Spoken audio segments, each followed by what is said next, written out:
Hi, I'm Medulasa, and if you're looking for a fun and light-hearted way to spend the next hour or so, you should look elsewhere.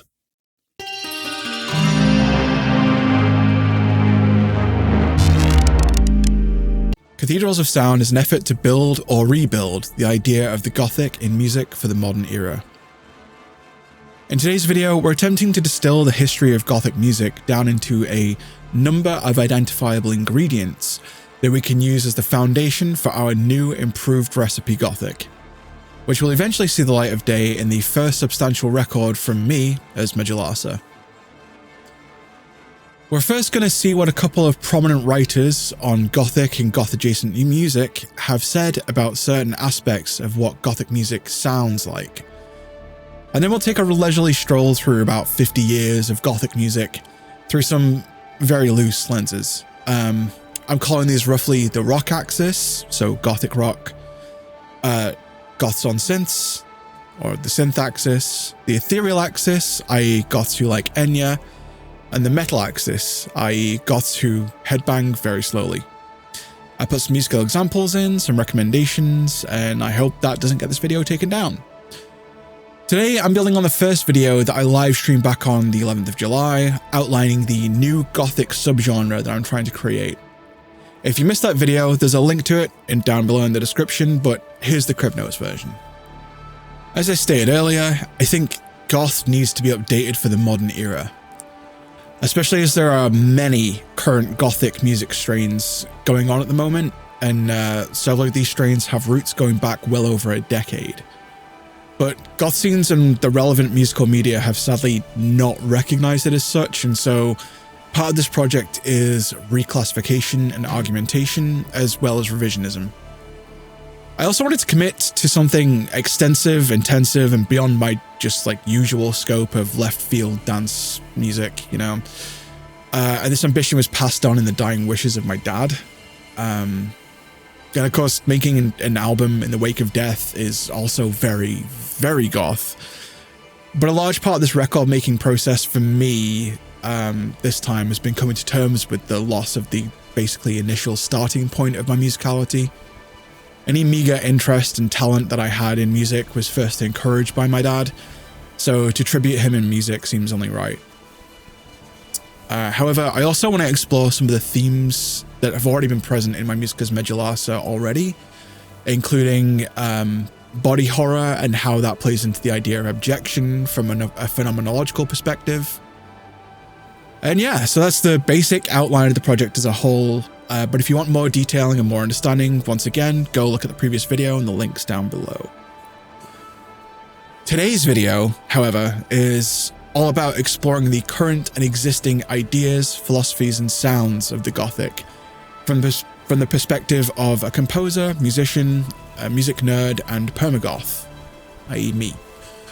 This video will show some of my research on the Gothic, what the salient features of the Gothic are, what the current canon of the Gothic is and it includes, some explorations of what's been retroactively considered Gothic, and what we can learn from these things as a working composer trying to get to grips with distilling these ideas down for repurposing and recontextualization. The final part, I'm hoping, will give us a list of ingredients that we can consider the essence of the recipe of the Gothic that can be used as a foundation for the new improved recipe Gothic for the 21st century. I also want to state that the philosophy of the Gothic, its ideological foundations, and some other salient features will be explored in next month's episode. So without further ado, let's take it away. So first up, what is Gothic music? Traditionally, it was considered a musical and social movement born from the post-punk milieu, decidedly exploring sonic darkness, atmosphere, romanticism, modernism, strangeness, eeriness, weirdness, various shades of Gothic horror, death, existentialism, sexuality, gender, and phenomenology. It either took direct influence from Gothic literature or merely allied itself by virtue of the themes rooted in sadness, nihilism, dark romanticism, tragedy, melancholy and morbidity, the supernatural and the existential. Writers from Poe and Shelley through to Camus and Plath featured heavily in goth reading lists. So much so that the Cure, the goth band par excellence, were called the Penguin Classics Band at some point, due to how often they ploughed these sources for inspiration. But that's a Wikipedia-ass answer, and you're here for more than that. At least I hope you are. So let's dive in a little bit further, shall we? In my travels, I found many interpretations of the Gothic in music, which, if any of you have actually talked to a goth about goth for like 5 minutes or more, you'll not be in the least bit surprised. I'm ignoring pretty much every sociological and or scene-based interpretation because that really doesn't even come close to explaining the depths of the strange qualities of the music that have been pretty consistently there across multiple subgenres and interpretations for well over 40 years at this point. One of the main academics that I came across in my readings that wrote about the actual sound of the Gothic was the enigmatic Isabella van Elferen, who has possibly the most goth name that I've ever heard. She's written about the genre, about analytical and philosophical considerations surrounding the idea of timbre in music, and crucially has described all manifestations of the Gothic in sound as the sounds of the uncanny. So firstly, let's explore the area of meaning around the uncanny in Gothic music. Uncanny can also be described using the Freudian unheimlich or unhomely, something that's oddly familiar but unsettling and mysterious. And following Jacques Lacan's expansion of the term, the uncanny places us in the field where we do not know how to distinguish bad and good, pleasure from displeasure. This also relates to Julia Kristeva's theory of objection, which for me will come into play a little bit further down the line in this project. But it also crucially gives rise to Mark Fisher's gorgeous work, The Weird and the Eerie. Fisher's The Weird and the Eerie was one of the main points of inspiration for this whole project. Fisher had always written passionately and insightfully about music, and music was one of the more interesting avenues of investigation of this book. However, Fisher was not really a musician, and I felt that using a somewhat descriptive approach to modes of music making and musical affect consciously and somewhat systematically as a composer could be really, really interesting. The Weird and the Eerie describes two distinct yet related modes of experiencing the uncanny or the outside. The weird is characterized by the unsettling presence of something that shouldn't be there, a jarring juxtaposition of the out of place within our familiar reality. The eerie, on the other hand, is often associated with absences or failures of presence, like an empty space that should be filled, or a sense of something unseen but felt. To expand on this, the book also throws up a number of features of these modes that could, loosely, be translated and actually used as compositional technique to achieve the effects of the uncanny, which is also to say, to create foundationally Gothic music, without necessarily adhering to the sonic and musicking relations of the genre as it stands. For the weird, these features are juxtaposition, exorbitant presence, so an overwhelming or teeming presence that exceeds normality or our abilities to comprehend it, and challenging assumptions, so the weird makes us reevaluate the real and the possible. For the eerie, these features include absence or failure of presence, something is missing, something is quiet or unquiet, intangible presence, something is felt or sensed that may not be physically present. Agency, a feeling that there is some agency present that shouldn't exist, or that there's some agency missing that should be there. Nearly all of these aspects can have some compositional or technical equivalence in music, and can, and will, be translated into musical means to help us create our musical recipe for a new Gothic. But how are many of these effects achieved? What are some of the more salient characteristics of the Gothic in music? Well, I'm glad you asked, because that's the next section. Going back to the aforementioned Isabella van Elferen, she identifies that the most salient feature of the Gothic in music is timbre, how things sound. That shouldn't be that surprising, given that it's the most ephemeral and most mysterious of all the aspects of musicality, the most easily identifiable and least describable, that has evaded systematic codification in music academia for centuries now, with the job only becoming harder as the sonic palette available to musicians continually expands with electronic production. Van Elferen writes, comparative analyses of a range of goth substyles show that these styles share a common compositional and productional basis. They each show a preference for minor keys and church modes, descending melodies, foregrounded bass structures, heavy echo and reverb effects, and slow to moderate tempos. These musical means are consistently used to convey gloomy lyrical themes such as isolation, nostalgia, undeath, and various types of hauntedness. She goes on to state that all of the genre substyles explore the variegated expressive capabilities of timbre, experiment with new tone colours, and juxtapose contrasting shades of sound. Harpsichords and church bells, harps and bodhrans, radio static and analog crackle add their own flavours to traditional rock sonorities. Hollow, booming, tormented, and distorted voices test the expressive limits of pop and rock vocal performance. Timbre-defining manners of articulation such as flageolet, pizzicato, and glissando redefine instrumental performance in popular music. Musical textures as thick as industrial concrete or as ethereal as elven air provide three-dimensional timbral spaces in which melodies or rhythms roam.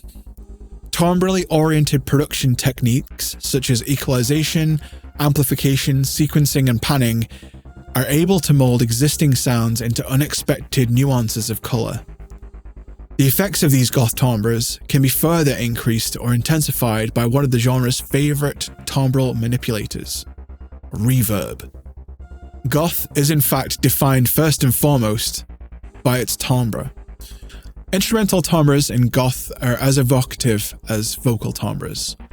An important category is the instrument from other times, non-rock instruments used in goth music whose connotations create a juxtaposition between the contemporary and the historical. The instrument from other places has a similarly dislocating timbral function in goth as the instrument from other times, but is spatially rather than temporally oriented. This timbre too comes from a non-rock instrument used in goth music, but it stirs connotations of places rather than times. It conjures up worlds outside of day-to-day reality.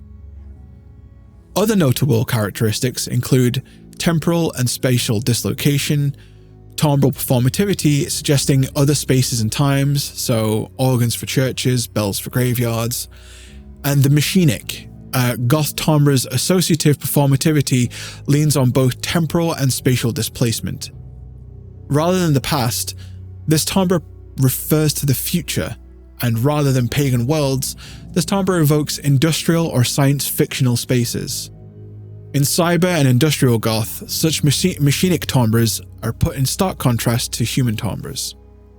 From violin, flageolet, and pizzicato cellos to amplitudinal refinement and wide reverb, goth's engagement with timbre is simultaneously more varied and more precise than in any other genre of popular music. Bitonality is not unusual in goth music. Bauhaus's Bela Lugosi's Dead is tonally located somewhere between B minor and E minor. Another aspect is timbral metonymy. Walser remarks that timbre has an important genre signifying function in popular music in general. Before any lyrics can be comprehended, before harmonic or rhythmic patterns are established, timbre instantly signals genre and affect. Of significatory connection, these timbral idiosyncrasies become metonyms for musical identities. Timbre is an important marker for musical difference, and as such seems to construe musical identity. That particular type of strat sustain is Clapton, that type of extreme power chord distortion is metal. Similarly, a timbrally encapsulated Gothic musical identity seemed to have been born with the timbres that roamed Bela Lugosi's Dead. A combination of Peter Murphy's hollow voice, Derek Tompkins' productional focus on ominous reverb and bass structures based on his experience of dub production, and the eerie environmental sounds borrowed from horror cinema that was immediately etched in the public ear as the superlative musical equivalent of goth darkness. If genre is, as Joshua Gunn has argued, fundamentally an assemblage of preferred adjectival codes, then it is no wonder that timbre, the quality of music that is shrouded in adjectives describing difference, is so crucial for genre. The recognition of timbral difference, Bauhaus sounds different than other popular music, hollow, ominous, and eerie, leads to adjectival assemblage. We shall call this hollow, ominous, and eerie musical genre goth, and then to metonymy. The word goth indicates any timbres that sound similarly hollow or ominous or eerie, and gradually metonymy becomes synonymous with identity. Goth is a recognizable genre that is hollow, ominous, eerie, and any other adjective that may be added to the assemblage. In the conclusion, Van Alphen declares crucially that timbre takes listeners to an unknown outside, which links to more ideas about weirdness and eeriness, which link again to the new formulation of the Gothic that I wish to put forward. What we need to take from this, though, is that this feeling of outsideness, of the weird and the eerie, evoked most often through timbre, is absolutely key to a formulation of the Gothic. So we can take away a list of ingredients from all of this. I'm going to list a few right now, and it's probably going to seem a little bit scatty, but I hope by the end, when we have our final ingredients list, it should make a lot of sense. So, first ingredient is a focus on timbre, so weirdness, eeriness. Instrumentation and production technique that feels either timeless or out of time, so we're talking like lo-fi tape warble, radio hiss, ancient instrumentation. Another aspect is spatialization, so echo, reverb, which plays into both the ephemeral and ethereal nature of Gothic music and also the evocation of eerie spaces. Some more musical aspects include descending melodic lines, lyrics about death, nostalgia, depression, isolation, hauntedness of various forms, and bass foregrounding. Also, in terms of vocal technique, we have, references to the hollow voice, the bombastic voice, the tortured voice, distorted vocals that stretch to the limits of the voice with experimental technique and performance. Another aspect is extreme amounts of studio-focused technique. We also have juxtaposition, exorbitant presence, as mentioned in the Weird and the Eerie section. So we're talking like hypermaximalism. Challenging assumptions, so the weird makes us reevaluate the real and the possible. We also have absence or failure of presence, so extremely quiet dynamics and dynamic shifting, failing and decayed sounds. Both of these relate to intangible presence too, which can also be considered to be like extremely quiet, edge of hearing sounds. So what's everyone else's homework look like? So as with any new enterprise, we got to survey the land and see what's been done before, right? So through the very scientific method of me being a goth and consulting with friends, family, internet acquaintances, and strangers on the street who look the part, I tried to come up with a view of what's usefully Gothic music. And then also because I'm an egocentric musician, I filtered all of that into lists of subgenres and artists that I really like, with some begrudging admittance to those I don't, in the following lists and explainers. I've separated these out into 4 main strains just to keep track of everything. although there's obviously a lot of crossover. So let's start with the earliest and most obvious subgenre, Gothic rock. So first up in our survey of usefully Gothic music, lumped into 4 main categories, is Gothic rock. Started in the late 70s, going through to the early 90s before diminishing returns kicked in. And then, a post-modern revival began starting in the early noughts and kicking off properly in the 10s to the current age. Gothic rock built on the foundations of punk and post-punk's reimagining of rock and roll history and aesthetics, combined with a glam rock flair for the dramatic and the bizarre, a dash of Bowie and Roxy music's dedicated oddness, dub reggae's atmospherics, and the expanded sound palettes of the modern studio, and increasingly available synthesizers to create atmospheric soundscapes that still adhere to the rock song format in some regard. The Gothic rock title was originally latched onto Joy Division after their austere and deeply inventively spacious record, Unknown Pleasures, came out. But almost every goth agrees that the genre officially began with the recording of Bauhaus's debut single, Bela Lugosi's Dead. Bela Lugosi's Dead. A 9-minute dubbed-out monstrosity built atop the steadiest bossa nova beat of all time, a throbbing fretless bass, Daniel Ash's scratchy and descriptive guitar work, and the hollow voice par excellence, Peter Goddamn Murphy, moaning about one of the classic Dracula's undeath. A perfect recipe in groove, atmosphere, horror, otherness, and experimentation. It also set the bar for the goth club dance floor. Never trust any goth DJ that doesn't utilize the available extended mix of the tracks they use. Goth was born of expansion and atmosphere and languidity. Instrumentation in goth rock usually includes vocals, often highly affected through performance technique, often experimental or hollow sounding, guitars that use a lot of time-based effects such as chorus, flange, delay, reverb, low throbbing bass lines or melodic bass lines. Either way, an emphasis on the bass guitar over the more atmospheric electric guitars. And drums often had a less straightforward rock beat, either heavily emphasizing the danceability through tom-based tribal beats or more descriptive kind of beats in the background. I also lump in post-punk here as well as death rock. A lot of nerds will crucify me for this, but I can't afford to be too laser-focused here. Death rock largely describes another emergent form of gothic rock that developed in the USA. Culturally and sonically somewhat distinct from developments in Europe and UK at the time, and exemplified usually by Christian Death and 45 Grave. So, many of the main obvious artists in this vein include my favourite band, The Cure,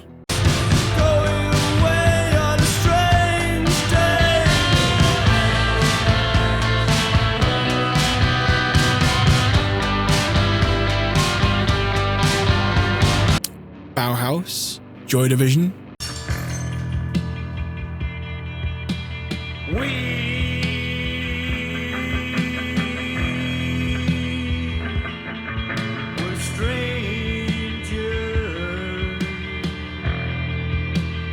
Susie and the Banshees, The Sisters of Mercy,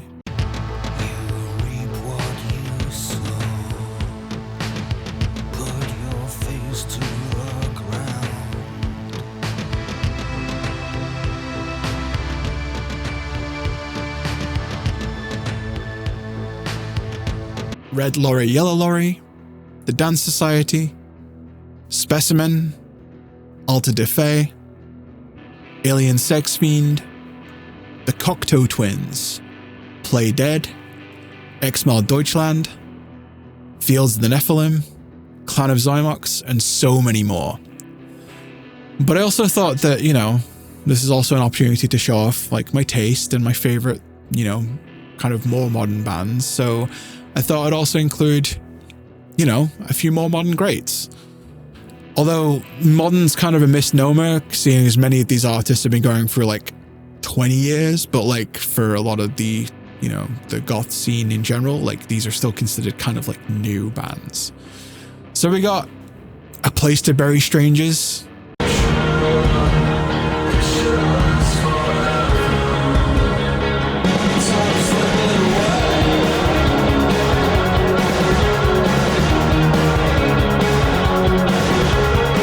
Have a Nice Life, Interpol, Lebanon Hanover, Twin Tribes, Kalen Mikla,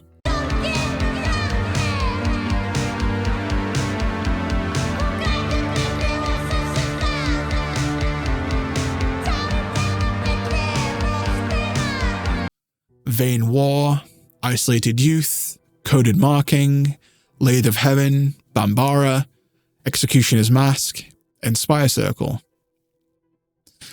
And in terms of the ingredients list, so honestly, there isn't much in terms of ingredients here that hasn't already been covered in the previous chapter with, you know, Isabel Van Alperen and Mark Fisher's The Weird and Eerie. But just for the sake of clarity, atmospherics, so lots of reverb, delay, echo, an emphasis on bass frequencies, surprisingly danceable in many instances, and instrumentation, including guitars, bass, both live and electronic drum kits. And that brings us on to the second of our little genre explorations. Goths on synths. I'd be remiss to discuss goth music without exploring the literally unreal aspects of when goth music came from synthesizers. And taking a fairly large net to this music, thus the frankly insane name, since the founders of industrial music have had an outside influence on a lot of the gothic flavored music that came afterwards, the experimental side of industrial music has always felt to have like a deep kinship with the main ideas of the gothic. Everything from the ethereal to the visceral, the bodily to the philosophical, and overall an arching need to create and distill atmosphere by any means necessary. Artists in this vein include like Throbbing Gristle, Skinny Puppy, Einstürzende Neubauten, Coil, Clock, DVA, through to Depeche Mode, circa Black Celebration and onwards, and Sisters of Mercy's impeccable Floodland album. The approach here has roots in musique concrète and early electronic music, together with literary techniques such as Burroughs' cut-up method, which itself has roots in other modernist ideas, including Igor Stravinsky's methods of discontinuity. If you're interested in that, you should ask me about it, because it was kind of like my master's thesis. Taking the cut-up sample techniques of Piers, Schaeffer, and Henry with the ideas from Stockhausen, and often using whatever primitive tools were available at the time. Artists like the aforementioned Throbbing Gristle and Skinny Puppy took elements from avant-garde performance art and melded them together with noise, samples, synthesizers, drum machines, live vocals, and a whole heap of distortion to create something alien, otherworldly, abrasive, and deeply abject.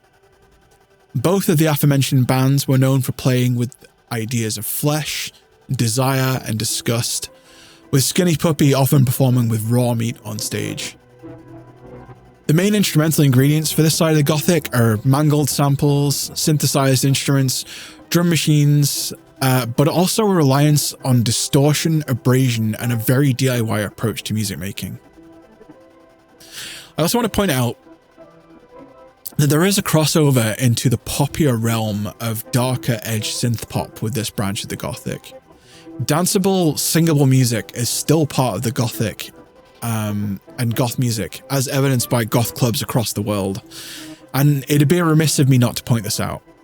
In this frame, we can consider certain eras of Depeche Mode, EBM artists, darkwave, etc. to be really important. Prime examples of the first wave artists in the Goths on Synths vein include Sisters of Mercy, particularly on Floodland, Depeche Mode from Black Celebration onwards, but particularly with Violator, Songs of Faith and Devotion, etc.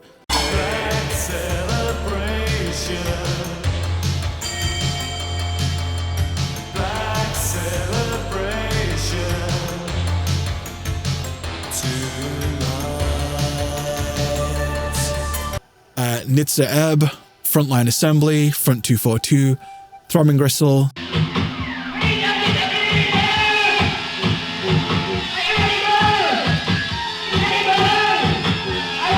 Skinny Puppy, of course.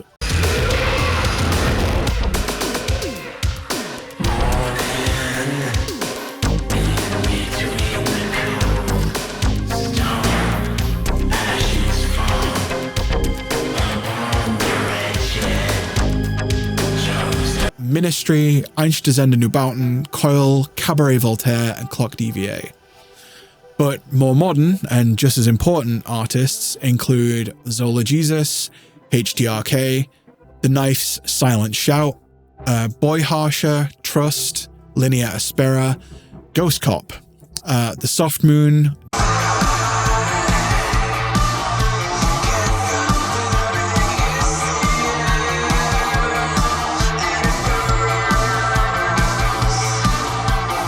Desolation Colony, Light Asylum, Youth Code, Schwefelgelb, Author and Punisher, Health, Hyde, Lana Del Rabies, Baby Storm, and Ali X.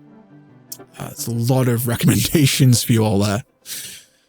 There's also extremely vital hybrids and offshoots, but most important for me is Witch House. So we're talking artists such as Salem, O, White Ring, Crimes, Holy Other, Rituals, Black Ceiling, and a plethora of other artists whose names are literally unpronounceable because they were made out of Unicode. They all hybridize synthy and industrial goth music with trap, hip-hop, R&B, and punk that also deal in heavily in atmospheric timbre, a sense of the uncanny, and a deep sense of space that absolutely warrant their inclusion in any discussion of the Gothic. For my part, I used to run an underground record label that primarily dealt with Witch House from 2011 to 2016 called Oral Sects. That's oral as in hearing and sects as in religious sects. And I hope that I don't get demonetized for that. It's not a small thing to say that Salem's music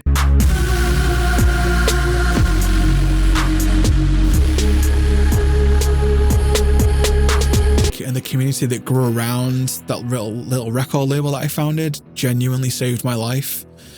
And I'm currently recording this from the exact room that I used to run that label from.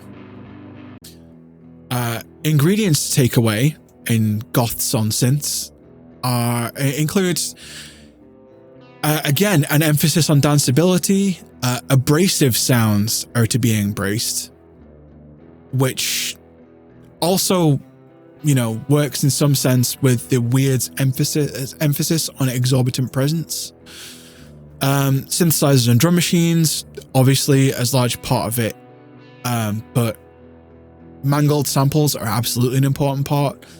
Taking cues from musique concrète, avant-garde and postmodern techniques of cut-ups, juxtaposition, and other related techniques, and pop sensibilities.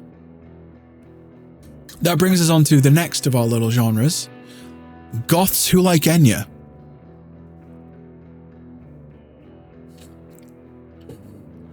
So this kind of like offshoot subgenre kind of, you know, designator truly began in the mid-80s, evolving from world music, which is a terribly outdated term, and Brian Eno's ambient music. An influence that came through his influence from Roxy music and the association with David Bowie's Berlin years, particularly Bowie's Low album. These influences led into what's often called neoclassical dark wave or ethereal wave, with Bauhaus's former record label 4AD being an outsized influence. The label was home to the Cocteau Twins, Dead Can Dance, and In the Nursery, along with a number of other extremely influential bands in that vein. Notable turning points included Dead Can Dance's Within the Realm of a Dying Sun and In the Nurse's Storm Horse. There was an emphasis on capital R romanticism within this strain of the Gothic, musically and lyrically. Often more treble focused, lots of operatic or just soprano-ish vocals with clear tones, but drowned in reverb. Acoustic guitars, often 12-string guitars, were an important aspect, which combined with the evolving neoclassical and chamber work and chamber instrumentation, eventually led to like a dark folk influence sound too. There's also later examples that would explore Eno's ambient music ideas with more gothic ideas of distortion, spatial focus and atmosphere, investigating ideas such as semi-religious awe in the case of Tim Hecker's Virgins, dementia and memory in the Caretakers Everywhere at the End of Time, and liminality, One of Trick's, for example, One of Trick's Point Never.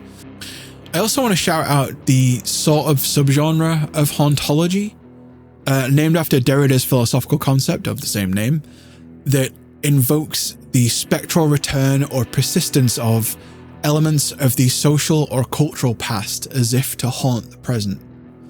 Not only is the idea of a persistent cultural haunting alone appropriately Gothic, but the music it's been ascribed to often explores ideas of memory, longing, grief, and death.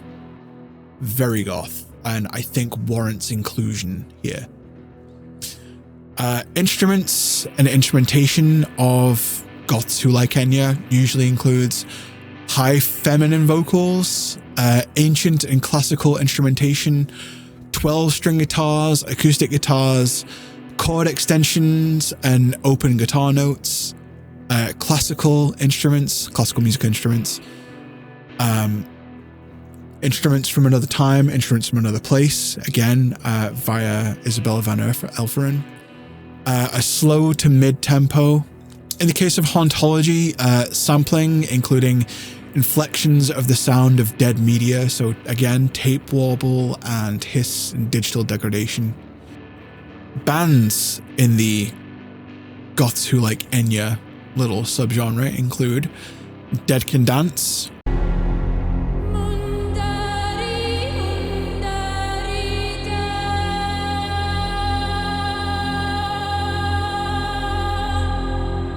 Lycia, This Mortal Coil, In the Nursery, Faith in the Muse, Ataraxia,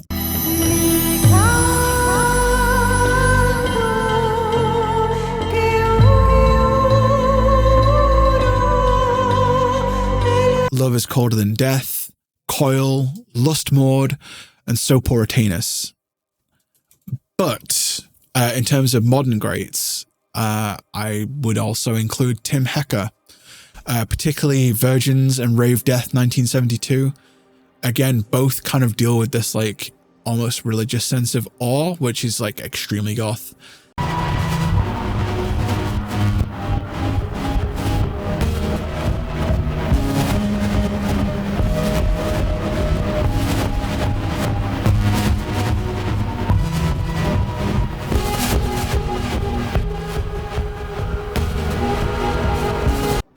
Other modern greats include Grouper, The Caretaker,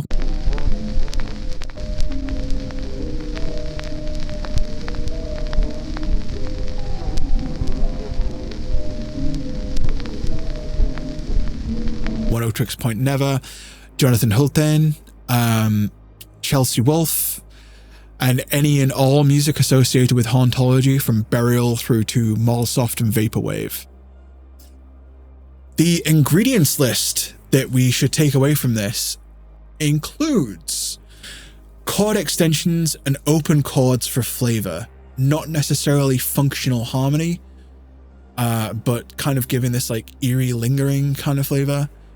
Ambient music, high feminine vocals, ancient and classical instrumentation, and it should be in conversation with or haunted by cultural and musical pasts. 4 of our ludicrously titled subgenres of the Gothic. Again, I'm taking such broad strokes here, like, and you gotta bear with me, like, there's 50 years of music here. But yeah, without further ado, here's goths who headbang, usually very slowly. So this kind of like area of the Gothic kind of dates back to the proto-Gothic implications of death and doom in the music of Black Sabbath. Incidentally, R.I.P. Ozzy, like, holy shit, we lost a titan that day. Black Sabbath's opening to the song Black Sabbath off the album Black Sabbath in 1969 could be considered appropriately Gothic. Metal and goth have like often been kindred in numerous regards, sometimes approaching the same subject matter from different angles. The main issues are ones of timbre and atmosphere, but luckily for us, there have in fact been many artists across the years who have bridged that divide, or even come at the Gothic completely sideways. Firstly, let's get the sort of obvious but not really obvious caveat out of the way. Industrial metal. So industrial metal evolved from the aforementioned industrial music by way of artists like Skinny Puppy, including distorted guitar samples, and Ministry, evolving from a pretty good synth pop band into something altogether harder, faster, meaner, and original chaos makers and post-punk punk band par excellence, Killing Joke. This all eventually reached the ears and eyes of Justin K. Broderick of the UK, who was then spurred on to leave Napalm Death and form Godflesh, built on hulking, slowed down hip-hop beats and sludgy metal. Ministry's evolution from synth pop to industrial music also inspired little-known composer type Trent Reznor of Nine Inch Nails, who went on to become probably the most obvious poster child for industrial metal, and particularly for its growth into something slightly more overtly gothic with the masterpiece 10 out of 10, no skips record that is The Downward Spiral. Reznor's production techniques focus on abjection, addiction, horror, sexuality, death, and religiosity were deeply influential on goths going forward, particularly in the late noughts and early tens. His production standards are still considered to be the gold standard to this day. That's a lot of words to say that The Downward Spiral and The Fragile are going to be very important influences on the forthcoming Medulasa record, particularly for their seamless melding of acoustic and electronic ingredients to create music that feel greater than the sum of their parts, and intended to evoke highly particular forms of space and time. I also want to talk about Gothic metal a little bit here.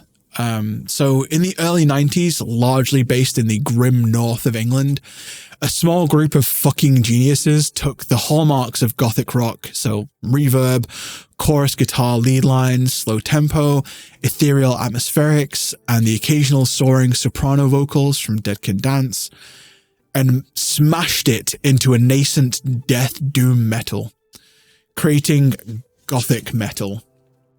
Early pioneers included My Dying Bride, Anathema, and my very personal favorite, whose t-shirt I'm wearing currently, Paradise Lost.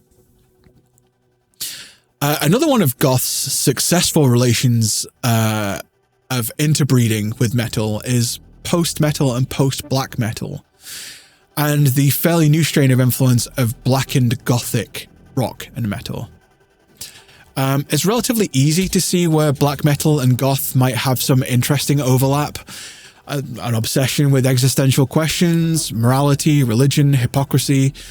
It set black metal on an inevitable collision course with the gothic from its foundations, although it took some years to develop through an interest in interiority and atmospherics to truly bear out over time. The development of more depressive suicidal black metal and atmospheric black metal gave rise to an interest in earlier ethereal, expansive sounds, leading many to the aforementioned Cocteau Twins,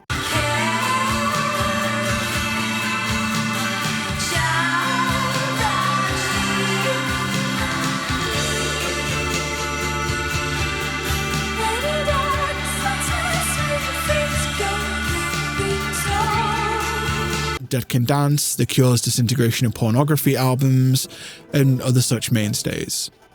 This resulted in some artists, particularly Neige from Alcest and Amazors, I probably butchered that, so I apologized, and later Deaf Heaven, creating the black gaze sound.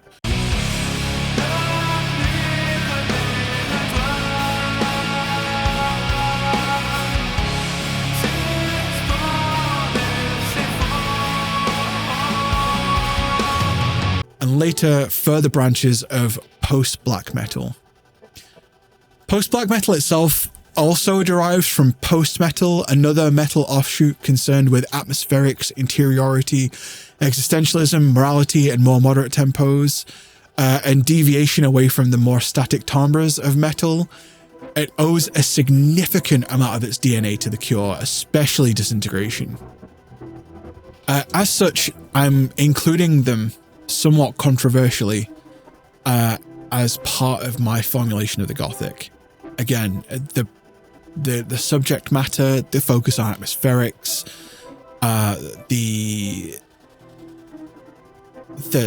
indebtedness to The Cure, like, to me, it all screams Gothic. I think if you can recontextualize it and you can place it in a Gothic context, it can work as Gothic music, even though post-metal itself and post-black metal itself isn't necessarily Gothic in itself. I also want to discuss a relatively new take on melding Gothic rock with black metal in the form of blackened Gothic rock. For this, we can look at bands like Tribulation, New Skeletal Faces, Devil Master, and Sunrise Patriot Motion, who combine both sonic signifiers and the forms and structures of both genres into a coherent whole, exploring the tremolo pick guitars of black metal, the chorus, lead, and bass lines of the Gothic rock, drumming patterns from both genres, and vocals that could quite literally go either way, with chord structures that also find deep commonalities in both black metal and goth music. It's genuinely impressive that something like this took so long, like partly it took so long to come together even, but like the fact that we have it now and it goes so deep in finding commonalities is genuinely impressive, and it has my interest and heart at the minute. So for recommendations, original industrial metal like Nine Inch Nails,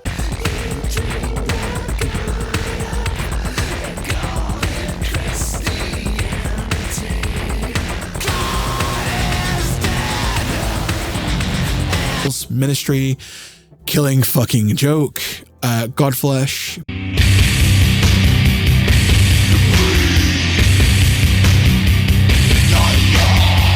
But I also want to shout out some newer industrial metal, such as Purest Form,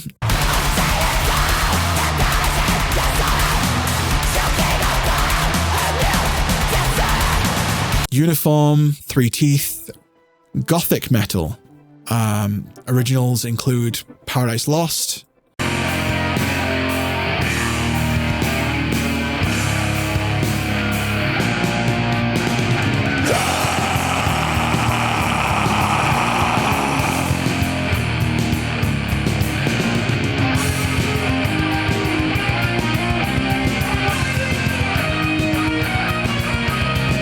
Typo Negative, My Dying Bride, Catatonia, Lake of Tears, Moonspell, Alcest.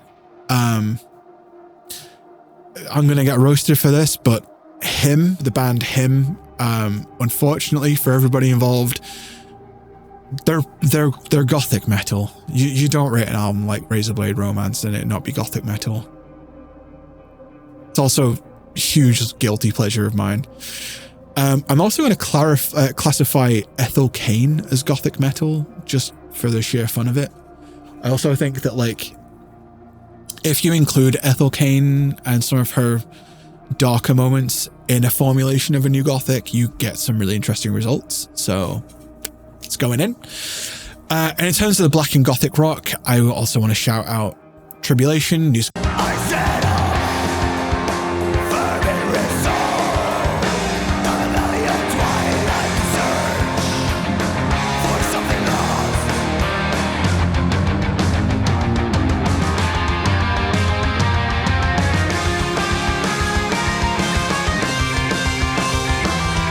Skeletal Faces,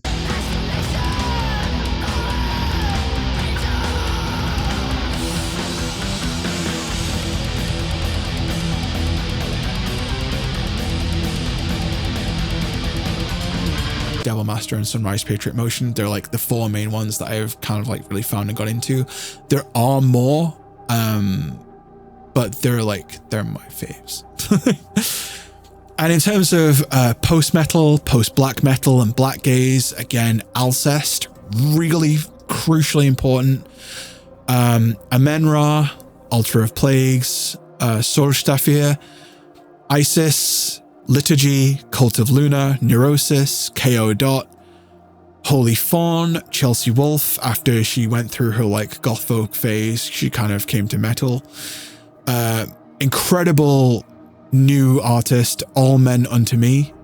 Their last album is unfucking missable, really good, based on a mass, which, you know, obviously very goth too. Vora, Oathbreaker, Rosetta, 40 Watt Sun, and Ashenspire. In terms of ingredients that I need us to take away, electronic and acoustic melding, going back to the industrial metal thing. Heavily distorted is okay in moderation, as is heaviness okay in moderation. Black metal, black gaze, and post-metal crossover influence is fine in context. Shoegaze and post-rock influences are also to be encouraged. A big one is sound design. Again, taking cues from Trent Reznor of Nine Inch Nails, like sound design is absolutely peak and important.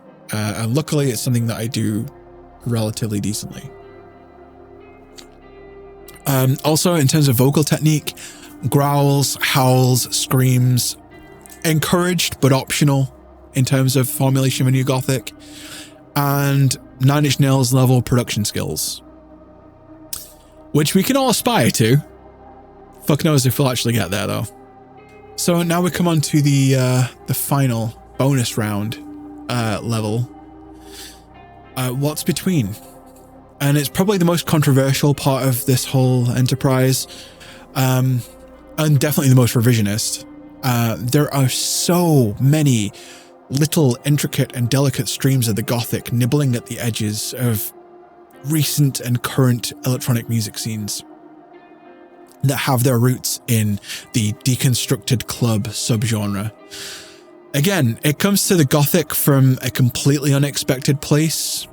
Club music that's taken an academic dystopian turn in this instance, and yet synthesizes many aspects of the Gothic into something that's sometimes danceable, sometimes brutal, but often weird, eerie, and unsettling.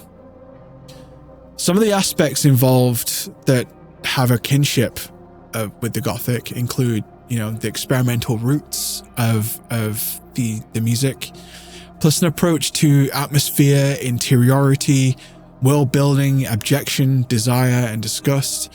A focus on texture and timbre that's also deeply focal for the Gothic, and explorations of the body and the spirit. And that all forms a solid foundation of a Gothic interpretation of deconstructed club. Or more accurately, what came after deconstructed club, which is why I'm calling it What's Between, because it's kind of between deconstructed club and what's coming next. Deconstructed club began life in the internet music wild west of the very late aughts and early tens. A land in which I spent a lot of time digging around for intriguing nuggets of newly explored musical lands, including the aforementioned Witch House. Coalescing around nightlife in New York's Ghetto Gothic, Berlin's Janus, and various nightclubs around London, Deconstructed Club aimed to explore the negatives of the dance floor, the escapism, the horrors that lay just outside it, the difficulties that many people in the club were dealing with, and melded them with avant-garde and postmodernist approaches to DJing and production. Avoiding four-on-the-floor beats through the use of Jersey club, grime, and ballroom rhythms, using abrasive sounds and otherworldly science-fictional sound design, musical eclecticism, and generally using the idea of the dance floor and the internet dispersed listenership as a canvas to paint on rather than a body to entertain and entrain. Deconstructed Club aimed to use academic ideas and tools to fully understand and reshape the idea of dance music and electronic music as a whole. Where this becomes a matter of the Gothic truly, though, is where Deconstructed Club has begun to evolve into something altogether stranger and less recognizable as dance music. I stated in my last video that the music that is apparently coalesced around Manchester's White Hotel, in particular music from Rainy Miller, Enya, Iceboy Violet, VHS Midnight Style, and others, bears hallmarks of the Gothic. Rainy Miller's most recent release, Joseph, What Have You Done, has even been described, initially admittedly by me, as Northern Gothic, and now appears in numerous print articles with that moniker. This music grew out of deconstructed club scenes, particularly with Enya and the Mutualism crew. The main differentiators here are a focus on atmosphere, eeriness, and weirdness of sound design and intent, and of ethereality. Beats are either experimental or secondary or missing altogether. There's a use of experimental metal techniques. Abjection and desire are rife in almost every aspect, as is some level of dramatic irony and tragedy. I'm still working on a coherent thesis of how exactly this fits into the Gothic, but it's so beautifully and wonderfully new in its cohesion and the nature of how it fits that all the details are still emergent. Just that there is a consensus that this does fit into the Gothic somehow. Artists in the whole, what's between bracket that you should definitely check out include Empty Set, Miedo Total, SD Leica, RIP.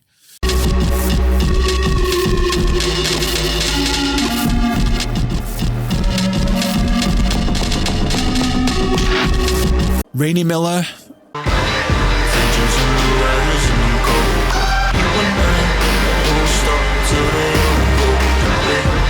early Arca releases, Exploited Body, Kavari, Blood of Aza, Jas, with 3 S's, Heath, Petra Hermanova, Wife, Nijeng, and half of the Triangle Records roster. Probably more than half. God, I love that label. RIP Triangle Records. So the ingredients list to take away from this include active intellectual engagement with topics and music, which I guess I've kind of satisfied already through doing this video. Dramatic irony, tragedy, and humor. Sound design, again, just like the industrial metal part, but particularly invoking the dystopic. More avant-garde and postmodern sampling and production techniques, but again, that very much jibes with what we were talking about in terms of the industrial and industrial metal.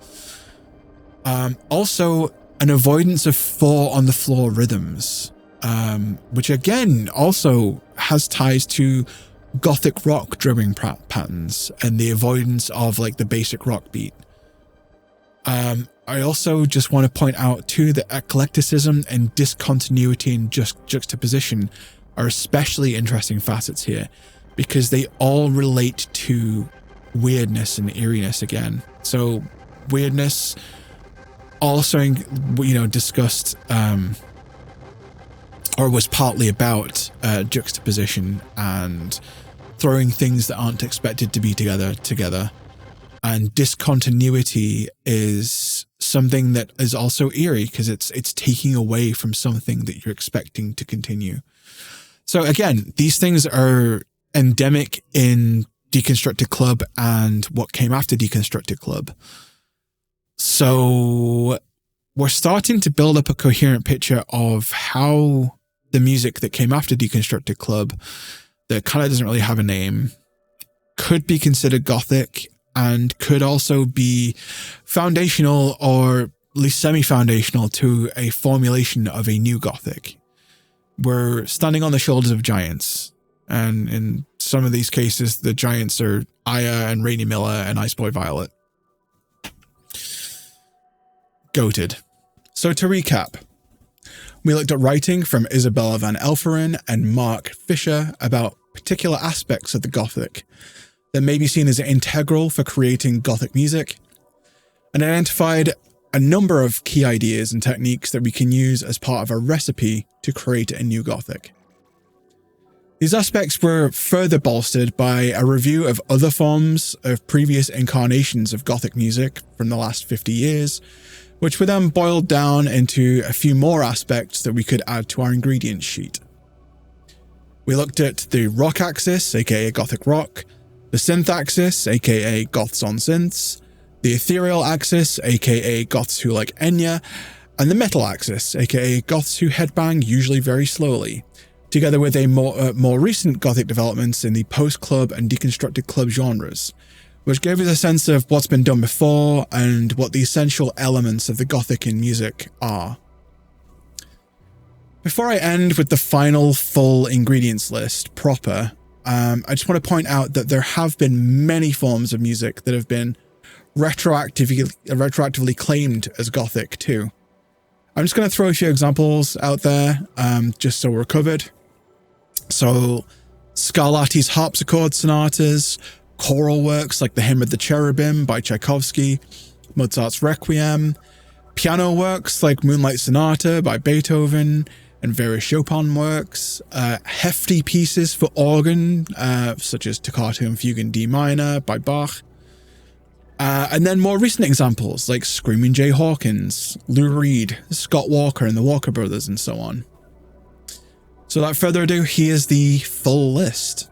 In terms of timbral effects, they are time-based effects and affects, so reverb, delay, chorus, flanger, elements of spatialization, abstract sound design and sampling technique, sounds that are ancient or evoke a sense of other times or other places, extremely studio-focused production technique, and distortion, sometimes to excess.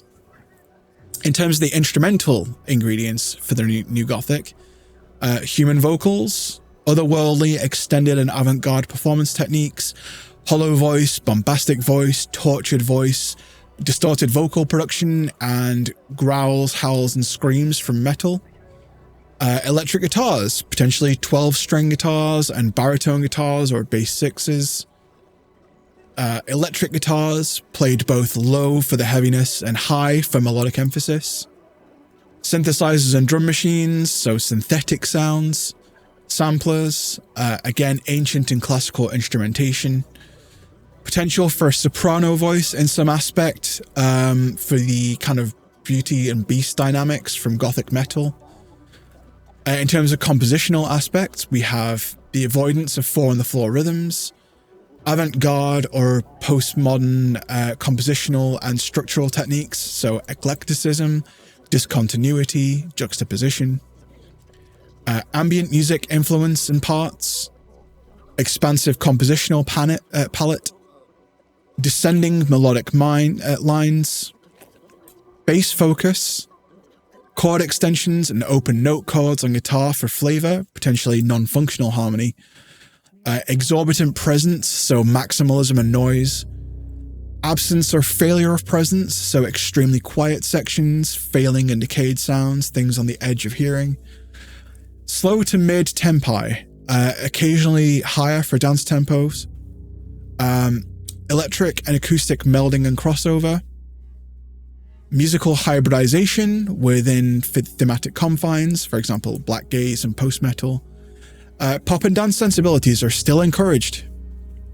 In terms of the lyrical side of things and the content side of things, the main parts include hauntedness, depression, sadness, grief, tragedy, undeath, irony, dark humor, various facets of objection, disgust, desire, and an intellectual engagement with the music.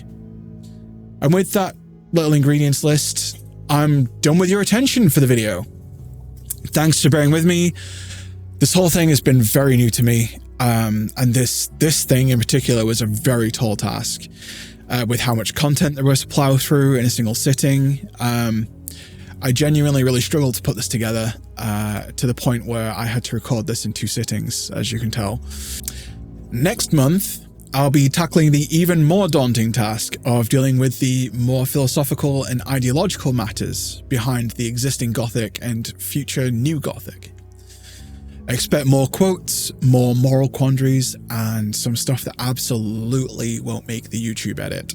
So make sure to tune in to the Twitch stream at 8 PM UK time, and again at US East Coast time at 8 PM on September 12th, 2025. In the meantime, I've been Medulasa for Cathedrals of Sound, and you've been alright. I wouldn't say you've been wonderful, you've been alright. So long and good night.